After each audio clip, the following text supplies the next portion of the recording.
My impression is that China is kind of winning the open source AI models race. Is that what you see as well? Or is that not nuanced enough? We don't really, do PRC stuff very much. We're a little bit more sort of European and US and sort of like US allied countries. They would never work with the Chinese open source model. Is that what you're saying? I think that US would not.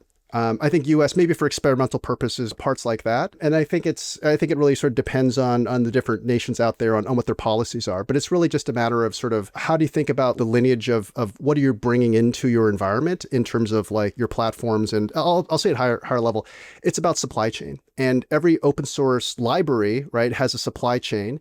And an open source model is just part of that supply chain. So how do you make sure you can secure, like, what's the governance that you have around your supply chain, right? The proprietary and the open source components. So a model is no different. So you have to go and look to see, who's controlling it and what is their externality. So I'll just say this is that there are nation state adversaries to the US that, will target the open source supply chain, and they will target upstream libraries, right? That are a little bit more fragile, maybe overlooked, and then they'll inject vulnerabilities in there so it gets picked up over time and sort of like less detectable. So those are real sort of like challenges that you have in the world today.